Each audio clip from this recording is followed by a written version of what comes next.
You're listening to Radio Lux Lucet. I'm your host, Steve Matthews. Thanks for joining me for episode 53. The title of today's episode is Inflation, It's Back. Well, before we get into our main topic today, just wanted to say welcome to everybody. Thanks for joining me here for those of you on the live stream and also for those of you listening to the podcast. Great to have you here. Well, it's officially spring here in Cincinnati. And now, I know that officially, from a calendar standpoint, it was spring a few weeks ago, right? They had March 21st. I guess that's the what they call the vernal equinox, where night and day are the same length. Well, that may be what the official, the weather people or what have you would call the official start of spring. But for me, actually, the official start of spring is the neighbor's frogs. So what am I talking about? Well, I don't know. It's probably been, at least 10 years, I would say, where there are these frogs in my neighbor's yard. And of course, I guess they go and they hibernate, I suppose, in the winter. And then every spring they come out, and they come out at night, and they start their whirling and croaking sound and all of this. And it sounds like I'm living in the Okefenokee swamp. I think there's actually only a couple of these frogs over there, but they come out every year and they make racket all spring and all summer long. And then they finally go dormant sometime in the fall, and then they come back out the next year. Well, just this week, they, lo and behold, I was out in the backyard, and sure enough, I started hearing these frogs going, and these things will go. And they make noise pretty much a good chunk of the way through the night. Now, eventually, I guess they go to sleep, but or quiet down at any rate. But they're back, and so I know it's officially spring here in Cincinnati because of our neighbors' frogs. Well, I wanted to talk to you a bit today here about inflation. And I'm going to get to that message in just a minute. But I was watching something earlier, and I had to comment on. In fact, it was while I was kind of preparing a little bit for tonight's show. I happened to catch an episode of Tim Pool. I don't know if you've ever seen Tim Pool. He does. He's a YouTuber. He's got actually a very big channel. He does usually multiple videos a day. I guess you call him a news commentator. And he's he's a young guy. I think he's in his 30s, and he's built already quite a following, and just seems to be growing and growing very quickly. But this one particular video that he had, it was titled "Get Woke, Go Broke," and it was about this a new show on the Disney streaming channel. It's a superhero show. You may know. If you follow any of the Disney stuff, or you follow the Marvel superhero, the Marvel Cinematic Universe, they call it. Walt Disney Company bought Marvel Comics a number of years ago. Now, if you're not a comic books fan, maybe that doesn't really mean much to you. But Marvel comic books, they developed a lot of the really famous characters in comic book history. They got Spider-Man and Iron Man and the Avengers, things of this sort. And they have had of course a huge run. I guess probably going back maybe almost 20 years when they made the very first Spider-Man movies. Now, I say if you're not a comic book fan, maybe that doesn't interest you a whole lot, but I think maybe that this might interest you, even if you're not a comic book fan. And the reason that I say that is because comic books, and if you don't follow this stuff, this may be surprising to you, but comic books have gotten very woke here in recent years. Now, when I was a kid, I have to confess, I was a little bit of a comic book nerd, and I love Spider-Man. I really did. I truly I enjoyed reading those, and I really enjoyed even the movies that they came out. I'm talking here about the original Spider-Man movies. These were done about 20 years ago, starring Tobey Maguire in the title role of Spider-Man, and I thought those movies really captured the comic book really wonderfully well. And they were, like, the comic book was fun, and the movies were a lot of fun too. But comic books have changed a lot in the last 20 years, and they're not as much fun, and they've gotten very woke. They've gotten very progressive in their politics, and they really beat you over the head with it. And unfortunately, Disney has really been one of the big drivers of that in the Marvel Cinematic Universe. And I've got this friend of mine who's a big comic books fan. It's kind of funny because he's about my age. I mean, he's a little bit younger than I am, but he's close to my age. And he's never gotten over his comic book thing. And he's a big collector, and he buys these things and sells them and does all this stuff. Has a lot of fun with it. But he and I have talked a lot about wokesterism and how woke the comic books have gotten, and not just the comic books, but also movies and so much else that's in pop culture. And really, it's the whole woke agenda has ruined comic books. It has ruined the superheroes. It's wokesterism has ruined Star Wars. The wokesters are in the process of ruining baseball, and just destroying just a whole huge swaths of culture, and making to the point where there's really nothing. There's no place to run. There's no place to hide. No matter what it is you see or do, you're beaten over the head with this sort of Marxist progressive political agenda. And what the Tim Pool was talking about in this particular show is there was a new series, superhero series, is being put out by Disney. And what's interesting is, I guess, on these streaming services, these executives, they have a way of tracking, not only how many people are watching, but also if people drop, if people are watching a program and they stop watching. And there's this one particular program that there was in fact, I think it was the second episode of this particular series, where there was a very sort of woke, kind of racially charged scene in this program, and people just turned it off in droves. And that was why the title of this particular episode that Tim Pool did, he called it, "Get woke, go broke," and that's kind of a saying that sometimes people use. You get woke, you drive off your customers, and therefore you go broke. Now, I don't know. I'd like to believe that that's true, because some of this stuff that companies do is really deeply offensive. And I remember a few years ago there was an ad. We were talking about how I mentioned how wokesterism has destroyed superheroes, it's destroyed Star Wars, it's destroying baseball. It's destroying companies. It's destroying things like shaving cream, for Pete's sake. There was I don't know, it was maybe 5 years ago or so, Gillette, the razor manufacturers, they ran this series of ads that was incredibly insulting to men.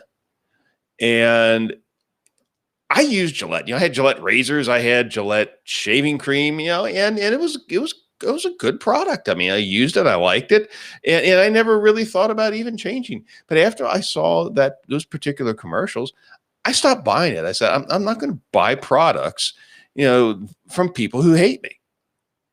I don't need to be lectured by my shaving cream manufacturer. And I went and I got something else. I've used Barbasol ever since then. I found Schick razors. I mean, I'm not going to pay for this stuff. I'm not going to pay people who insult me. It's as simple as that. And I think that's one of the ways that people are going. One of the most effective ways, really, maybe about the only effective way, that as consumers or as fans of comic books or fans of sports or what have you, that we can inflict, send a message, inflict a little bit of pain on these companies that really insult us. I'm not going to sit here and allow a razor company to just insult me and then go out and just buy their product like nothing happened. I mean, that stuff actually really does matter, and I find it offensive.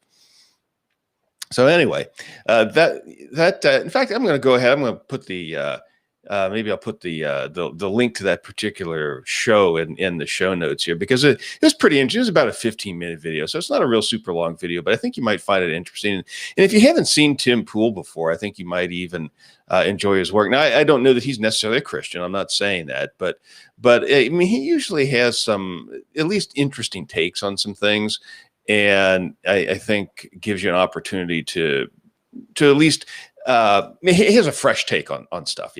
He's not on a network. He's got his own servers. He's got his own website and all of this stuff. So he's insulated himself pretty well from some of the cancel culture that's out there. And of course, there are a lot of people that would like to see him canceled, but he's actually grown a pretty substantial audience of people who, at the very least, are anti-woke. And maybe let's put it that way. So you may want to check that out. So as I said, I'm going to go ahead and put a link in the show notes here for you, just in case you find it. If you haven't seen him before, I'd invite you to go ahead and at least check him out. I think you might enjoy his show. Now, what I really wanted to talk about here, today's the subject of today's talk, I wanted to talk about inflation.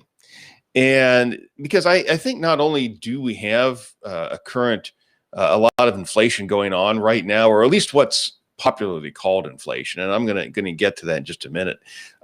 We've got a lot of that going on right now. I think there's a whole lot more of that coming on the way. So I wanted to talk to you a little bit today about inflation, about what it is, where it comes from, and I'll also talk a little bit about what the Bible has to say about inflation. That might come as a bit of a surprise to you. A lot of times we don't think of the Bible having a lot to say about monetary policy, but the Bible actually does have a lot to say about money. So let's take a look at a few things here. In fact, I'm going to go ahead and share a screen here with you. Hopefully you can see that. Here's an article. In fact, this is from CNBC today. Yeah, it's from Friday, April the 9th. And here's a headline. It says, U.S. producer prices surge in March. That's a short article here, but let's read through a little bit of it. U.S. producer prices increased more than expected in March, resulting in the largest annual gain in 9.5 years, fitting with the expectations for higher inflation as the economy reopens amid an improved public health environment and massive government funding. The producer price index for final demand jumped 1% last month after increasing 0.5% in February, the Labor Department said Friday. In the 12 months through March, the PPI, that is the producer price index, surged 4.2%. That was the biggest year-on-year rise since September 2011 and followed a 2.8% advance in February.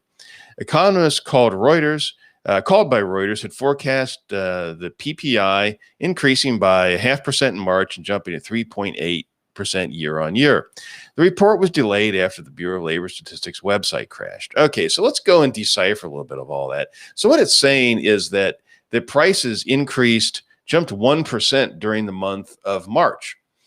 Now, if you annualize that, suppose that prices went up 1% each month for an entire year, so for 12 months, well, you'd be talking about a 12% annualized rate of inflation. And that kind of reminds me a little bit of some of the really severe inflation, or so-called inflation, that went on when I was a kid. I remember back in the 1970s. I'm old enough. I grew up. I was born in the 60s, and I grew up and started to become aware of things in the 1970s. And some of my earliest memories as a kid from watching the news, and yeah, I was kind of a little bit of a news geek even way back then. I'm almost embarrassed to say that. But some of my earliest memories from that particular time period were the discussion about inflation. In the 1970s, there was massive inflation, and everybody was talking about it. It was a great big political point of discussion with the presidents and presidential candidates. I think it was Gerald Ford, if I remember correctly. He had this he had like a political slogan. It was WIN, WIN, and it was an acronym. In WIN, the WIN, it stood for Whip Inflation Now. And it kind of showed him. I think maybe he was holding a baseball bat. I guess he was going to go out and beat up inflation with a baseball bat. I don't know, but it was politics anyway. That was Gerald Ford when he was president, or maybe running for president. Again, it's been a while, and I didn't look it up and research it here, but I do remember something like that associated with Gerald Ford.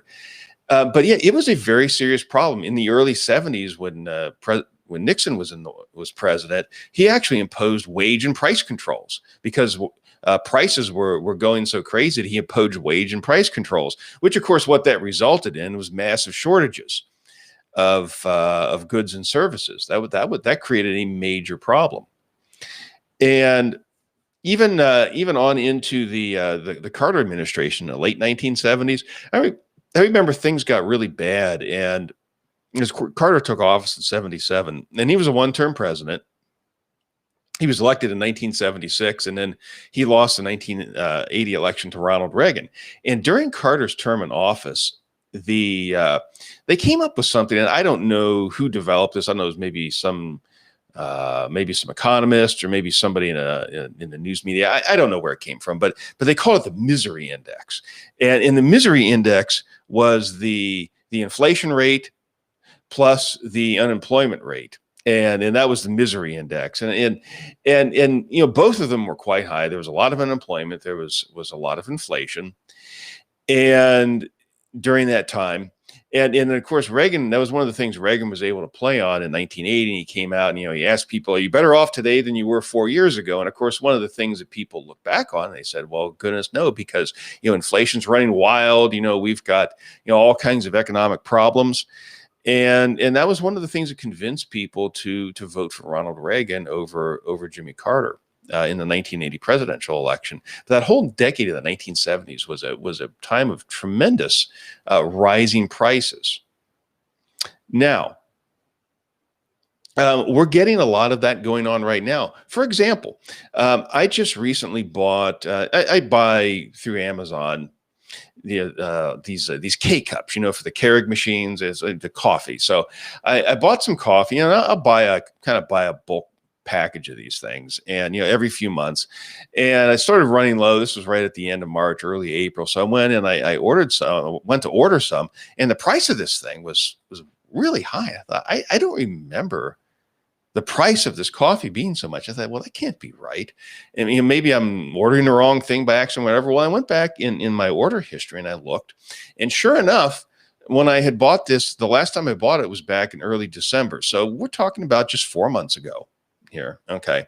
Well, what I found out is that from early December until around the 1st of April, the price of this coffee had gone up over 23%.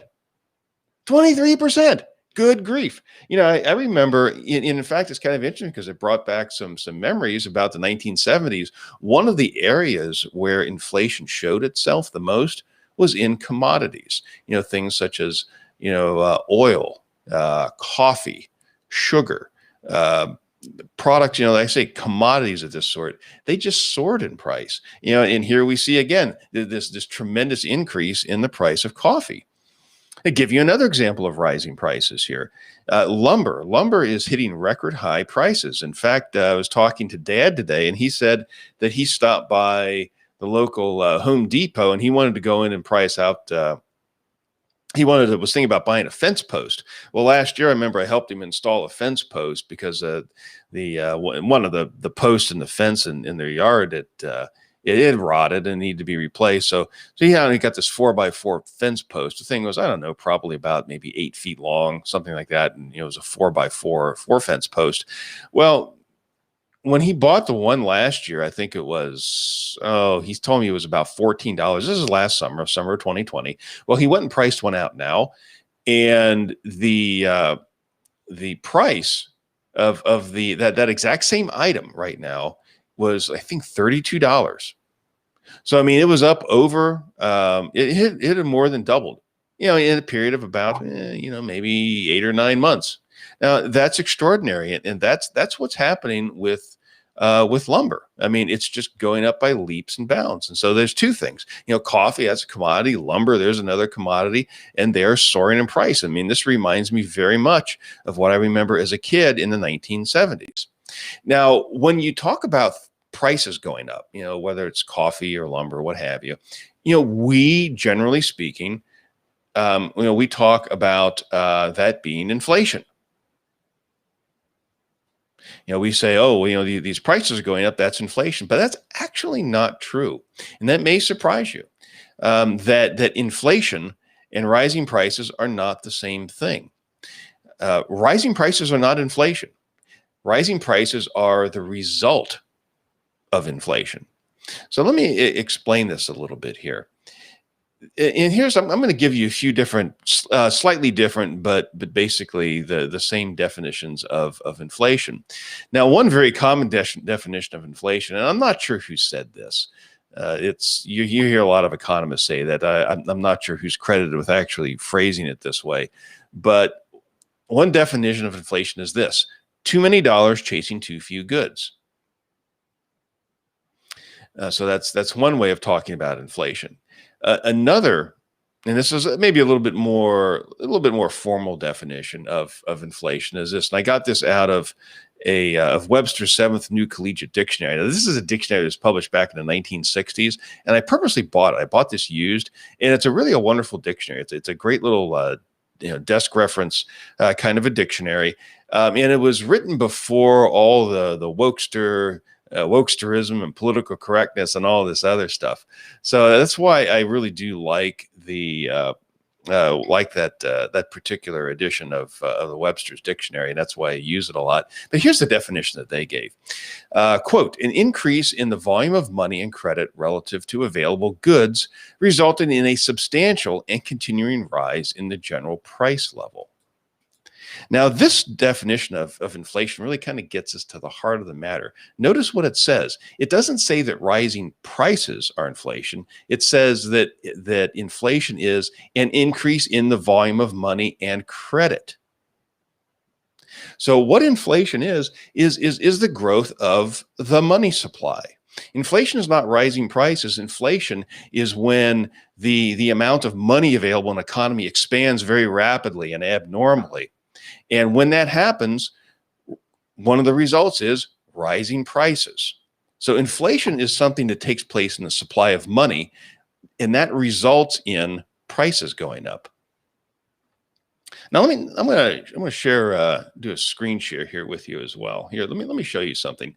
Hopefully, you can see that here. This is a chart that was published by it's put out by the St. Louis Fed, the St. Louis Federal Reserve Bank. And the St. Louis Federal Reserve, they put out lots of charts and things like this. And this particular chart, if you take a look at this, is called the M1 money stock. It's one particular measure of the supply of money. Now, there are different measures of money supply, but I think this one will give you a good sense of just exactly what's going on with how much money has been created very recently.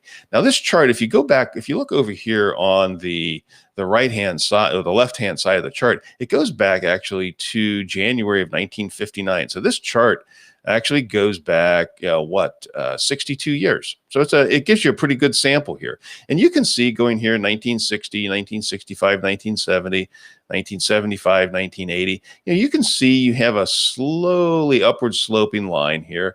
And it starts to pick up a little bit here, 1980, 1985, here's 1990, here's 1995, here's 2000, here's 2005. Here's the Great Recession, the 2008 financial crisis. And you can see it takes a little bit of an inflection, and it starts growing a little bit faster. And this is just the amount of the amount of dollars that are in existence. So you can see it's starting to pick up here. And then look what happens last year. This is February 2020 here, right at the base of this thing, and then it just shoots up. It just shoots up like a rocket. Goes almost straight up here. And this is beginning in I guess March or so. In fact, because back in March of 2020, you might remember that's when Congress passed what they called the CARES Act, CARES Act. And that was the package. And I don't remember what the actual amount of the spending was. I want to say it was like 4 trillion, 6 trillion, some kind of crazy thing like that, some huge amount of money. And you can just see the money supply just shoots up like a rocket. And then it levels off a little bit here, but you can still see it's increasing very quickly. And that is just here within and so here we are right now. The chart here, it ends in February 2021. So a couple months ago. So you can see we're just on a very rapid upward sloping curve here in the amount of money. So let's go back to that definition. So the definition of inflation is an increase in the volume of money and credit relative to available goods. And you can see what's happening here. You can just see the amount of money just explodes. here over the past 12 months. I mean, it's unbelievable. Now, not only have we had an explosion in the amount of money that has been created by the Federal Reserve. When money supply increases, it's something, this is something that starts, with the Federal Reserve. Not only do we have this massive increase of money printing by the Federal Reserve, but we've also had a reduction in the number of goods and services available. Now, of course, when you read the headlines, they say, oh, due to COVID, the economic activities plunged by such and such. Well, COVID had absolutely nothing to do with plunging economic activity. The economic activity that's plunged over the past year has been a result of the government's overreaction to COVID. Yeah, I think that I saw somebody today. I'm not going to get this exactly right, but he talked about the government's overreaction to COVID. He described it as pretending that a virus that survived by 99.97% of the people is the equivalent of Ebola, and that the desire to breathe freely is murder. That's the way the politicians have treated COVID, and they have destroyed our economy over the past year, I mean, quite deliberately. So, I mean, not only have they printed money like crazy, but they've also decreased the number of goods and services available out there. So what you have is too many dollars chasing too few goods, and you're seeing this explosive rise in prices. Again, it's the rise in prices is the result of the explosion in the monetary printing, and you could also say the reduction in the number of goods and services in our economy. So that's what we see going on here, and all of this has been created, by government. It's been created by government fiat. It has been created by the government overspending, and by the Federal Reserve printing all the money to drive all of this deficit spending. It's created massive problems. It's created a monster, and the thing is, we're just getting started with this. I think you're going to see much more inflation in the money supply, and I think we're going to be seeing a great deal more in the way of rising prices. Now, one thing that's worth interesting here, as I think I had mentioned earlier, is the Bible actually has quite a bit to say about inflation. And if you read the Bible and you apply the Bible and what it has to say about money, I think one of the things that one of the inevitable conclusions is that God hates the Federal Reserve's monetary policy. God hates inflation because inflation is a form of theft. It's a form of taking property that is not yours. And let's I just want to take a look at a couple of representative passages here from the Bible. There's just a couple of short verses here. Here's one from Deuteronomy. This is 25:13. It says, "You shall not have in your big bag differing weights, a heavy and a light." And you see something very similar to that expressed in Proverbs. This is Proverbs 11:1. Dishonest scales are an abomination to the Lord, but a just weight is his delight. Now, you think about the way business was transacted back in biblical times. What they did, if you went to pay for something, you had to weigh out a certain amount of typically silver. Silver was the most common form of money. Think about, say, like when Abraham, and I think this is in Genesis 23, when Sarah died, when his wife Sarah died, he bought a field in which to bury her. And the Genesis 23, it says that Abraham weighed out 400 shekels of silver, the silver of the merchant. And what they did is they had a balance, and they would put counterweights in the balance that would represent a certain weight of have a certain weight, and then they would put silver in it until those balanced out. And when of course, one of the ways people would cheat is they would have heavy weights and they would have light weights. So if you were going to pay somebody, say you were purchasing something, maybe you would have a weight that was light, and you would say, oh, well, this represents, 10 shekels of silver, but, maybe it was actually lighter than what 10 shekels actually were. And that way you would weigh out less silver than you than you claimed that you were weighing out. When we use like the monetary unit, think of the monetary unit in the Old Testament was the shekel. I mean, we're all probably familiar with that, and even in current day Israel, the Israeli monetary unit, they call it the shekel. Sometimes we talk about saving our shekels, as a sort of a slang term for saving money. Well, a shekel, very interestingly, was a weight. The word shekel is related to the Hebrew word shakal. Shakal is a verb, and it means to weigh. It means weigh. And shekel is derived from that. So it really implies a weight of something. And usually when we were talking about shekels, you're talking about maybe shekels, a weight of silver or a weight of gold. Was typically the monetary metals in the Old Testament, and of course they throughout history have been the only really two principally used monetary metals at any rate. And both gold and silver are wonderful forms of money. They fulfill all of they have all the properties that you would want in honest money. But what these people would do back in the Old Testament, as I said, they would misrepresent the money, because they would say, oh, well, this is a 10 shekel weight, but maybe the weight was actually lighter than that. And so when they would pay people out, they wouldn't have to put as much silver. On the other hand, if you were receiving payment, if say somebody was buying something from you, maybe you would want to put a heavy weight in the scale, so they would have to weigh out more silver than what the actual honest value was. And in the that is a form of theft. They're stealing. They're misrepresenting the weight of silver. And of course, that's exactly what our modern central bankers do. Is they misrepresent the dollar monetary unit. The Federal Reserve issues all of these dollars, but they continue to devalue those dollars over time. Now, back in the old days, they would, what they would do is, of course, the fraud was all done at the point of sale. Now, with our in modern times, we're a little bit more subtle about that. Instead of having differing weights and measures, what we do is we just devalue the monetary unit slowly over a period of time. And the Federal Reserve has been in business since 1914, and during that time, the dollar, the currency unit of the United States, has been devalued something like 98%. So it's lost almost all of its value from just over 100 years ago.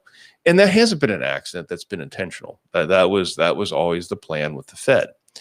So, just as, differing weights, diverse weights and measures, I think, if this is the way the King James puts it, that was an abomination to the Lord. That's very strong language. Not everything is said to be an abomination. Not all sins are said to be an abomination, but dishonest scales are an abomination to the Lord.